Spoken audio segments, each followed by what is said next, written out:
Nagkita ulit kami ngayon ni Kuya Binoy guys kasi matagal na naman siya mawawala. Sinulit ko na tong araw na to na makasama siya kasi syempre mamimiss ko siya to eh. Bigla kasing punta niya dito sa iba and hiniyaya niya ako doon sa GC namin. Sakto dito siya kila Ate Reyes ngayon. Kung alam niyo tong kainan nila, syempre punta na kayo dito. Tsaka ngayon ko lang din makakamit si Ate Reyes.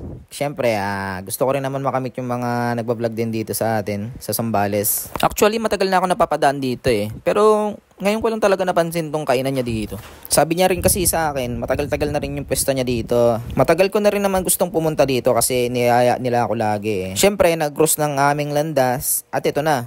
Nagkasama kami tatlo ngayon. Tsaka, siyempre si Kuya Binoy yan eh. Nakakasama ko na lang dati yan. Siyempre, medyo kabisado na natin yung ugali niya.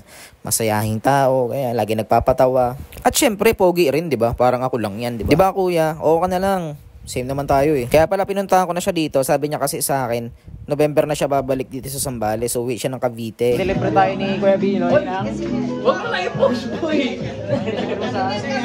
Ito na pangalan ko eh. Napapili niya ako.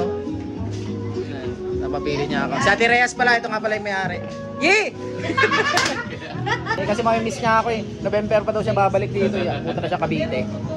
Siyempre guys, nilibre niya tayo. Mabait talaga yun si Kuya Binoy eh. Tsaka, dati niya na ako nililibre yan. Siyempre guys, bura out tayo eh, di ba? Tapos guys yan, nangingi tayo ng sticker kay Ate Reyes. Naubos kasi ng akin eh. Ayun siya si Ate Reyes, kung kilala nyo siya guys. Nagpaparinig nga ako eh. Sabi ko, baka naman, libre nyo ako sticker.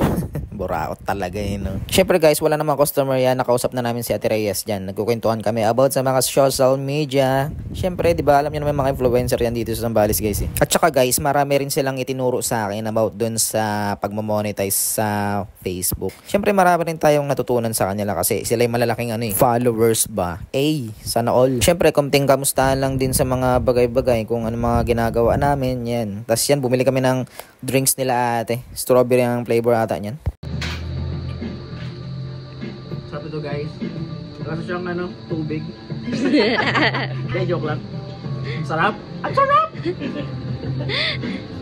Tapos dyan guys, namumroblema si Kuya Binoy kasi nga ewan niya kung ba't ganito yung tsura ko, napakagwapo ko. Hindi, biro lang guys, babalik ako dito and ayusin ko yung pagbablog ko, yung may scene na kasi mahilig ako sa mga ganun. Sa totoo lang guys mahirap talagang maghanap ng or mag-isip ng content.